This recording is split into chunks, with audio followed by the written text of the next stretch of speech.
ತಿರುಪತಿಗೆ ಹೋಗಿ ಬಂದ ಮೇಲೆ ಜೀವನ ಸರಿದಾಯ್ತಪ್ಪ ಅಂತ 90% ಮಂದಿ ಹೇಳುವ ವಿಶ್ವಾಸದ ಮಾತಿದು. ಅಷ್ಟೇ ಯಾಕೆ, ಖುದ್ದು ನನ್ನ ವೈಯಕ್ತಿಕ ಅನುಭವವೂ ಇದೆ. ಜೀವನದಲ್ಲಿ ಬಿಡಿಗಾಸು ಉಳಿತಿಲ್ಲ. ಯಾವ ಕೆಲಸಗಳು ಸರಾಗವಾಗಿ ಆಗ್ತಾ ಇಲ್ಲ. ಮೇಲಿಂದ ಮೇಲೆ ಪೆಟ್ಟು ಬೀಳುತ್ತೆ. ಮಾನಸಿಕವಾಗಿ ವ್ಯತ್ಯಾಸ, ಏರಿಳಿತಗಳು ಆಗ್ತವೆ ಎಂದಾಗ ಒಮ್ಮೆ ತಿರುಪತಿಗೆ ಹೋಗಿ ಬನ್ನಿ. ಆಮೇಲೆ ಜೀವನದಲ್ಲಿ ಆಗುವ ಮ್ಯಾಜಿಕ್ಕೇ ಬೇರೆ. ಕಲಿಯುಗ ವರದನ ಸನ್ನಿಧಿ ಭೂವೈಕುಂಠಕ್ಕೆ ಇರುವ ಶಕ್ತಿಯೇ ಅಂಥದ್ದು. ಅದರಲ್ಲೂ ಹಣಕಾಸಿನ ವಿಚಾರದಲ್ಲಂತೂ ಕಲಿಯುಗದಲ್ಲಿ ತಿಮ್ಮಪ್ಪನಿಗಿಂತ ಮತ್ಯಾವ ದೇವರಿದ್ದಾನೆ ಹೇಳಿ. ಹಾಗಾದ್ರೆ ಈ ಕ್ಷೇತ್ರದಲ್ಲಿ ಅಂತಹ ಮಹಾತ್ಮೆ ಅಡಗಿರೋದಾದ್ರೂ ಏನು? ಹೀಗಂತ ಪ್ರಶ್ನೆ ಕೇಳಿದ್ರೆ ಸಿಗುವ ಉತ್ತರ ಮಾತೆ ವ್ಯೂಹಲಕ್ಷ್ಮಿ. ಏನಿದು ವ್ಯೂಹಲಕ್ಷ್ಮಿಯ ಶಕ್ತಿ ಮತ್ತು ಕೃಪೆ ಅನ್ನೋದನ್ನ ತಿಳಿಸಿಕೊಡ್ತೀವಿ ಇಂದಿನ ಸಂಚಿಕೆಯಲ್ಲಿ. ಮನುಷ್ಯ ಅಂದ್ಮೇಲೆ ಕಷ್ಟ ಕಾರ್ಪಣ್ಯ ಇದ್ದದೆ. ಪ್ರತಿಯೊಬ್ಬರಿಗೂ ಒಂದಲ್ಲ ಒಂದು ಸಮಸ್ಯೆ ಇದ್ದೇ ಇರುತ್ತೆ. ಕೆಲವರಿಗೆ ಹಣಕಾಸು, ಕೆಲವರಿಗೆ ಆರೋಗ್ಯ, ಮತ್ತೆ ಕೆಲವರಿಗೆ ಕೌಟುಂಬಿಕ ಕಲಹ. ಹೀಗೆ ಒಬ್ಬೊಬ್ಬರದ್ದು ಒಂದೊಂದು ಕಿರಿಕಿರಿ ಜೀವನದ ಜಂಜಾಟ. ಇದರಲ್ಲಿ ಬಹುತೇಕರ ಸಮಸ್ಯೆ ಅಂದ್ರೆ ವಿಟಮಿನ್ ಎಂ. ವಿಟಮಿನ್ ಎಂ ಅಂದ್ರೆ ಮತ್ತೇನು ಅಲ್ಲ, ಮನಿ. ಜೀವನ ನಡೆಸೋದಕ್ಕೆ ದುಡ್ಡು ಬೇಕೇ ಬೇಕು. ಹಣ ಅಂದ್ರೆ ಹೆಣಾನು ಬಾಯ್ಬಿಡುತ್ತೆ ಅನ್ನೋ ಗಾದೆ ಮಾತನ್ನ ನೀವು ಕೇಳಿಯೇ ಇರ್ತೀರಿ. ಇಂತಹ ಅದೆಷ್ಟೋ ಸಮಸ್ಯೆ ಸವಾಲುಗಳಲ್ಲಿ ಸಿಲುಕಿ ಕುಗ್ಗಿ ಹೋಗಿರ್ತಾನೆ ಮನುಷ್ಯನಾದವನು. ಈ ರೀತಿ ನೊಂದು ಬೆಂದ ಜೀವಗಳ ಪಾಲಿನ ಅಮೃತ ಬಿಂದು ಕಾಮಧೇನು, ಕಲಿಯುಗದ ವರದ ತಿರುಪತಿ ವೆಂಕಟೇಶ. ಈ ಹಣಕಾಸಿನ ಸಮಸ್ಯೆ ಅಂತ ನೊಂದು ಬಳಲಿ ಬೆಂಡಾದ ಅದೆಷ್ಟೋ ಮಂದಿ ಶ್ರೀನಿವಾಸನ ದರ್ಶನವಾದ್ಮೇಲೆ ಜೀವನದಲ್ಲಿ ಸುಧಾರಣೆಯನ್ನ ಕಂಡಿದ್ದಾರೆ. ಸಾಕಷ್ಟು ಬದಲಾವಣೆಗಳಿಗೆ ಸಾಕ್ಷಿಯಾಗಿದ್ದಾರೆ. ಅಪ್ಪ ತಿಮ್ಮಪ್ಪ ಕಾಪಾಡಪ್ಪ ಅಂತ ಬೇಡಿಕೊಂಡ ಅಸಂಖ್ಯ ಭಕ್ತರನ್ನ ಸಲಹಿದ್ದಾನೆ ವೆಂಕಟನಾಥ.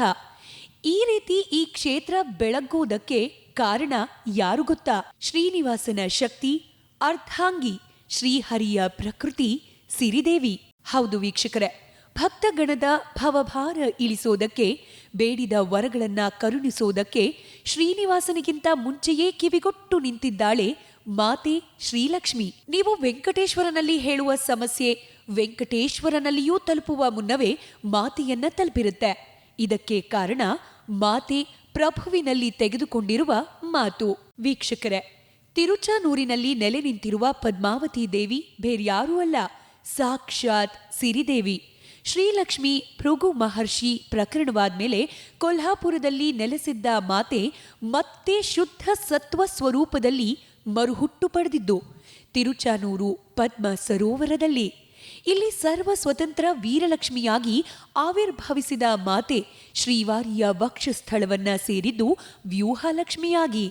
ಈ ರೀತಿ ವ್ಯೂಹಲಕ್ಷ್ಮಿಯಾಗಿ ಸೇರಿಕೊಂಡ ಮಾತೆ ಶ್ರೀನಿವಾಸನ ಎದೆ ಸೇರುವ ಮುನ್ನ ಒಂದು ಮಾತು ತೆಗೆದುಕೊಳ್ತಾಳೆ. ಸ್ವಾಮಿ, ನಾನು ಈ ಕ್ಷೇತ್ರದಲ್ಲಿ ಅದೃಶ್ಯವಾಗಿ ನಿಮಗಿಂತ ಮುಂದೆ ನಿಂತಿರುತ್ತೇನೆ. ನಿಮ್ಮ ಭಕ್ತರ ಕಷ್ಟ ಕಾರ್ಪಣ್ಯಗಳನ್ನು ಮೊದಲು ನಾನು ಕೇಳಿಸಿಕೊಂಡು ನಂತರ ನಿಮಗೆ ತಿಳಿಸುತ್ತೇನೆ ಅಂತ ಮಾತು ತೆಗೆದುಕೊಳ್ತಾರೆ ಮಾತೆ ವ್ಯೂಹಲಕ್ಷ್ಮಿ. ಆಗ ತಥಾಸ್ತು ಅಂತ ವಕ್ಷಸ್ಥಳವನ್ನ ಅಲಂಕರಿಸಿಕೊಳ್ತಾನೆ ಪ್ರಭು ಶ್ರೀನಿವಾಸ. ವೀಕ್ಷಕರೇ, ನೀವು ಸೂಕ್ಷ್ಮವಾಗಿ ಗಮನಿಸಿ ನೋಡಿದ್ರೆ ಗೊತ್ತಾಗುತ್ತೆ. ಶ್ರೀನಿವಾಸ ಸ್ವಾಮಿಯ ಎದೆಯ ಭಾಗ ಮುಂದಕ್ಕೆ ಸ್ವಲ್ಪ ವಾಲಿದೆ. ಹೆಣ್ಣು ದೇವತೆಗಳ ರೀತಿ ಕಾಣುತ್ತೆ ಶ್ರೀನಿವಾಸನ ಎದೆಯ ಭಾಗ. ಇದಕ್ಕೆ ಕಾರಣ ಮತ್ಯಾರೂ ಅಲ್ಲ, ಸ್ವಾಮಿಯ ಎದೆಯಲ್ಲಿ ಇರುವ ವ್ಯೂಹಲಕ್ಷ್ಮಿ. ಆದರೆ ಅದರಲ್ಲೇನು ವಿಶೇಷ? ಮೊದಲು ಸಹ ವಕ್ಷಸ್ಥಳದಲ್ಲೇ ಇದ್ದಳಲ್ಲ ಲಕ್ಷ್ಮಿ ಅನ್ನಬಹುದು ನೀವು. ಆದರೆ ವೈಕುಂಠದಲ್ಲಿದ್ದಾಗ ಇದ್ದ ಸ್ವರೂಪವೇ ಬೇರೆ, ತಿರುಮಲದಲ್ಲಿರೋ ಸ್ವರೂಪವೇ ಬೇರೆ.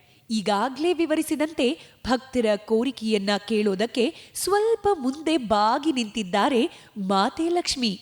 ಇದಕ್ಕಾಗಿ ಶ್ರೀನಿವಾಸ ಸ್ವಾಮಿಯ ಎದೆ ಉಪ್ಪಿ ಬಾಗಿದಂತೆ ಕಾಣ್ತಿದೆ. ನೀವೇ ಒಂದ್ಸಲ ಊಹೆ ಮಾಡ್ಕೊಳ್ಳಿ. ಸಾಕ್ಷಾತ್ ಸಿರಿದೇವಿಯೇ ಇಲ್ಲಿ ಭಕ್ತರ ಕಷ್ಟ ಕಾರ್ಪಣ್ಯಗಳನ್ನ ಆಲಿಸುವುದಕ್ಕೆ ಭಾಗಿಯಾಗಿದ್ದಾರೆ ಅಂದಮೇಲೆ ವೆಂಕಟೇಶ್ವರನ ದರ್ಶನಕ್ಕೆ ಬಂದವರ ಕಷ್ಟ ಕಾರ್ಪಣ್ಯಗಳು ಕರಗದೇ ಇರ್ತವ? ಅದರಲ್ಲೂ ಸಾಕ್ಷಾತ್ ಶ್ರೀಲಕ್ಷ್ಮಿಯ ಕೃಪೆ ಆದ್ಮೇಲಂತೂ ಹಣಕಾಸಿನ ಸಮಸ್ಯೆಗಳು ದೂರವಾಗದೆ ಇರೋದಕ್ಕೆ ಸಾಧ್ಯನಾ? ಈ ವ್ಯೂಹಲಕ್ಷ್ಮಿ ಪ್ರಭುವಿನ ವಕ್ಷಸ್ಥಳ ಸೇರಿದ್ದೇ ಒಂದು ರೀತಿ ವಿಶೇಷ. ಅದೇನು ಅಂತ ವಿವರವಾಗಿ ನೋಡೋಣ ಬ್ರೇಕ್ನ ನಂತರ. ವೈಕುಂಠದಿಂದ ಸಿಟ್ಟಾಗಿ ಹೊರನಡೆದ ಮಾತೆ ಲಕ್ಷ್ಮೀದೇವಿ ಬಂದದ್ದು ಕೊಲ್ಲಾಪುರಕ್ಕೆ. ದೇವಶಿಲ್ಪಿ ವಿಶ್ವಕರ್ಮ ಕೊಲ್ಲಾಪುರದಲ್ಲಿ ಮಣಿದ್ವೀಪ ಮಾದರಿಯಲ್ಲೇ ಒಂದು ಅದ್ಭುತ ದೇಗುಲವನ್ನ ಮಹಾಲಕ್ಷ್ಮಿಗಾಗಿ ನಿರ್ಮಿಸಿಕೊಟ್ಟ. ಇಲ್ಲಿ ವಾಸವಾದರೂ ಮಾತೆ. ಇತ್ತ ಲಕ್ಷ್ಮಿಯಿಂದ ಪರಿತ್ಯಕ್ತನಾದ ಶ್ರೀಹರಿ ಮನುಷ್ಯ ಶರೀರಿಯಾಗಿ ಧರೆಗೆ ಇಳಿಯುತ್ತಲೇ ಹಿಂದಿನದು ಮರೆತೇ ಹೋಯಿತು. ಮತ್ತೊಂದು ಕಡೆ ತ್ರೇತಾಯುಗದಲ್ಲಿ ವಿಷ್ಣುವನ್ನ ಪತಿಯಾಗಿಸಿಕೊಳ್ಳುವ ಸಂಕಲ್ಪದಿಂದ ವೇದವತಿ ದೇವಿ ಭೂಮಿ ಸೇರಿದ್ದಳಲ್ಲ. ಆ ವೇದವತಿ ಹರಿಭಕ್ತ ಆಕಾಶರಾಜನ ದಂಪತಿಗೆ ಸಿಕ್ಕಿದಳು. ತ್ರೇತಾಯುಗದಲ್ಲಿ ಜನಕ ರಾಜ ನೆಲ ಉಳುವಾಗ ಸಿಕ್ಕಂತೆಯೇ ಇಲ್ಲೂ ಕೂಡ ನೆಲದಲ್ಲೇ ಸಿಕ್ಕಳು ವೇದಲಕ್ಷ್ಮಿ. ನೆಲದಲ್ಲಿ ಕಮಲದ ಮೇಲೆ ಸಿಕ್ಕಿದ್ದರಿಂದ ಪದ್ಮಾವತಿ ಅಂತ ಹೆಸರಿಡಲಾಯಿತು. ಇದಾದ ಮೇಲೆ ಶ್ರೀಹರಿ ಶ್ರೀನಿವಾಸನಾಗಿ ಪದ್ಮಾವತಿ ಕಲ್ಯಾಣ ಮಾಡಿಕೊಂಡದ್ದು ನಿಮಗೆಲ್ಲ ಗೊತ್ತೇ ಇದೆ.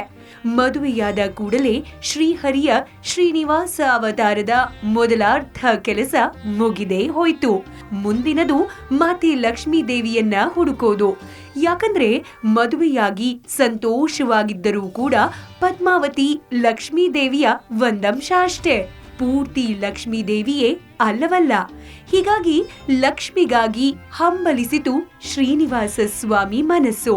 ಮಾತೆ ಕೊಲ್ಲಾಪುರದಲ್ಲಿ ಇರೋ ವಿಷಯ ತಿಳಿದು ಅಲ್ಲಿಗೆ ತೆರಳಿದ ಶ್ರೀನಿವಾಸ ಸ್ವಾಮಿ. ಪದ್ಮಾವತಿ ಅನುಮತಿ ಪಡೆದು ನೀನು ಬೆಟ್ಟದ ಮೇಲಿರೋ ಬಕುಲಾದೇವಿ ಆಶ್ರಮದಲ್ಲಿರು ಎಂದು ಹೇಳಿ ಕೊಲ್ಹಾಪುರಕ್ಕೆ ತೆರಳಿದ ಸ್ವಾಮಿ. ಅಲ್ಲಿ ಹೋಗಿ ನೋಡಿದರೆ ಎಲ್ಲ ಇತರೆ ದೇವರುಗಳು ಸಕಲ ಪುಣ್ಯ ತೀರ್ಥಗಳೂ ಕಂಡವು. ಆದರೆ ಮಾತೆ ಮಾತ್ರ ಗೋಚರಿಸಲಿಲ್ಲ. ಕಾರಣ ಅಲ್ಲಿದ್ದದ್ದು ಶಾಂತಲಕ್ಷ್ಮಿಯಲ್ಲ, ರಜೋ ತಮೋಗುಣ ಕೋಪಿಷ್ಠ ಮಾತೆ. ಭೃಗು ಮಹರ್ಷಿ ಪ್ರಕರಣದಿಂದ ಶ್ರೀಹರಿಯ ಮೇಲೆ ಕೋಪ ಮಾಡಿಕೊಂಡೇ ಮಾತೆ ವೈಕುಂಠ ಬಿಟ್ಟಿದ್ದಲ್ಲವೇ? ಜೊತೆಗೆ ಇಲ್ಲಿ ಕೊಲ್ಹಾಸುರ ಅನ್ನೋ ರಾಕ್ಷಸನ ಕೊಂದು ರಜೋ ಗುಣದಿಂದ ಸ್ಥಾಯಿಯಾಗಿದ್ದರು ಮಾತೆ. ಹೀಗಾಗಿ ದರ್ಶನ ಸಿಗಲಿಲ್ಲ. ಆದ್ರೆ ಶ್ರೀನಿವಾಸ ಸ್ವಾಮಿ ಬಿಡೋದುಂಟ, ಅಲ್ಲೇ ತಪಸ್ಸಿಗೆ ಕುಳಿತ.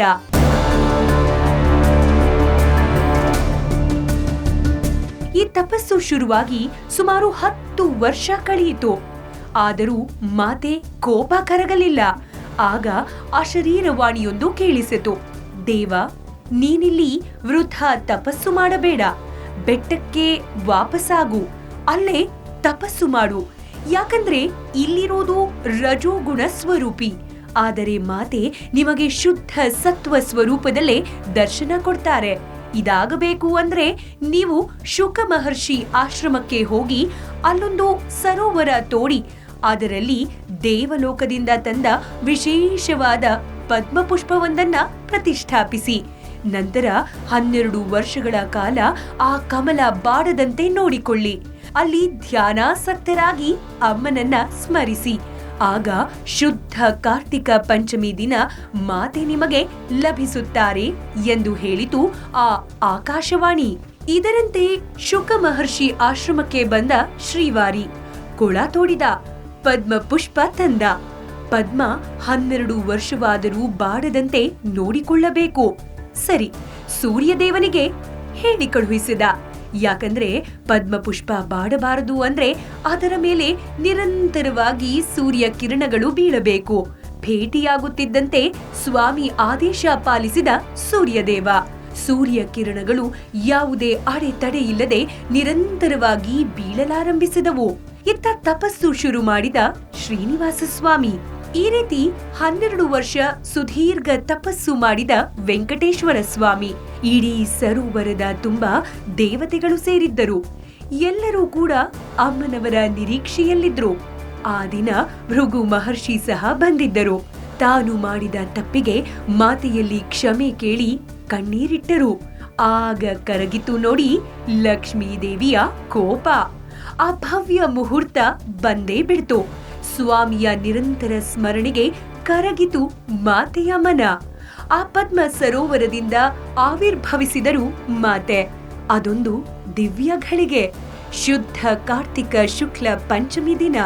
ಇದು ಕಲಿಯುಗದಲ್ಲಿ ಮಾತೆ ಅವತರಿಸಿದ ದಿನ.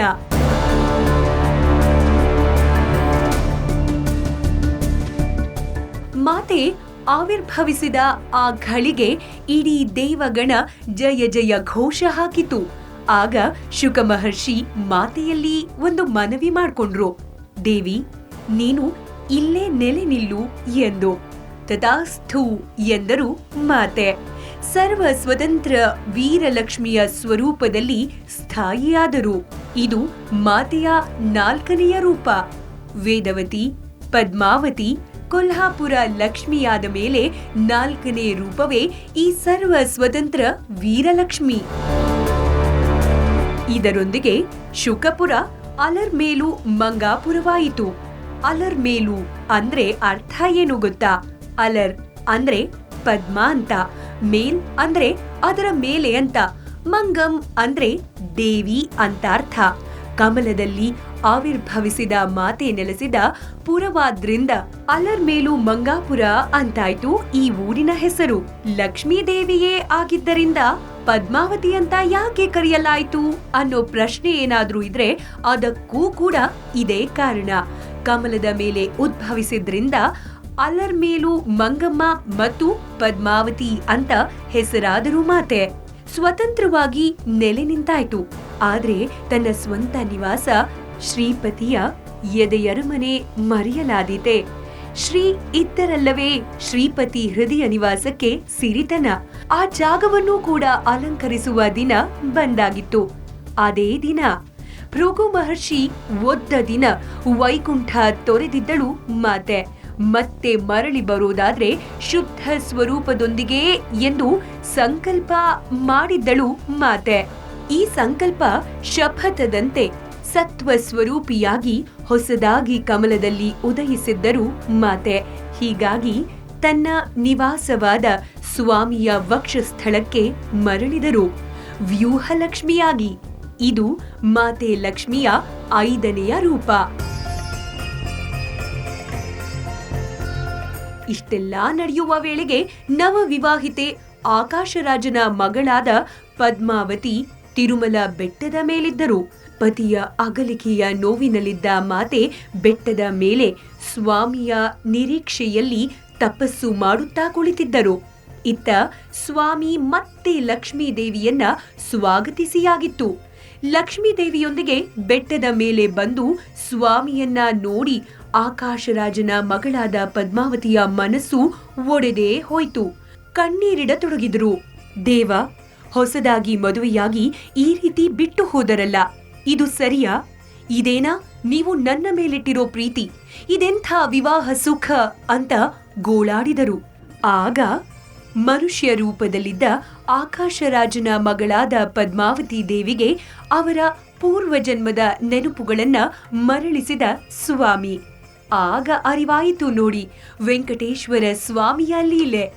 ನೆನಪುಗಳನ್ನ ಮರಳಿಸಿದ ದೇವ ಪದ್ಮಾವತಿಗೆ ಭೂತ ಕಾರುಣ್ಯ ಲಕ್ಷ್ಮೀ ರೂಪ ನೀಡಿ ತನ್ನ ಎದೆಗೆ ಸೇರಿಸಿಕೊಂಡ. ಇದು ಲಕ್ಷ್ಮೀ ದೇವಿಯ 6ನೆಯ ರೂಪ. ಇದರೊಂದಿಗೆ ವ್ಯೂಹಲಕ್ಷ್ಮಿ ಇದ್ದ ಜಾಗಕ್ಕೆ ಅಂದ್ರೆ ಶ್ರೀವಾರಿಯ ವಕ್ಷಸ್ಥಳವಾದ ಎದೆಗೂಡು ಸೇರಿಕೊಂಡರು ಪದ್ಮಾವತಿ ದೇವಿ. ಭೂತಕಾರುಣ್ಯ ಲಕ್ಷ್ಮಿ ಅನ್ನೋ ಹೆಸರು ಯಾಕಂದ್ರೆ ಭೂತಕಾಲ ಅಂದ್ರೆ ತ್ರೇತಾಯುಗದಲ್ಲಿ ಸೀತಾಮಾತೆಯ ಬದಲಾಗಿ ರಾವಣನ ವಶದಲ್ಲಿ ಕಷ್ಟ ಕಾರ್ಪಣ್ಯಗಳನ್ನ ಎದುರಿಸಿದ ಕರುಣಾಮೂರ್ತಿ ವೇದವತಿ. ಹೀಗಾಗಿ ಆ ಭೂತ ಕಾರುಣ್ಯದ ರೂಪದಲ್ಲೇ ತನ್ನೆದೆಗವಚಿಕೊಂಡ ಶ್ರೀವಾರಿ. ತಿರುಚಾನೂರು ಪದ್ಮಾವತಿ ದೇವಿಯ ಈ ರಹಸ್ಯ ನಿಮಗಿಷ್ಟವಾಗಿರುತ್ತೆ ಎಂದು ಭಾವಿಸ್ತಾ ಮತ್ತೊಂದು ವಿಶೇಷ ಮಾಹಿತಿಯೊಂದಿಗೆ ನಾಳಿನ ಸಂಚಿಕೆಯಲ್ಲಿ ಮತ್ತೆ ಭೇಟಿಯಾಗೋಣ.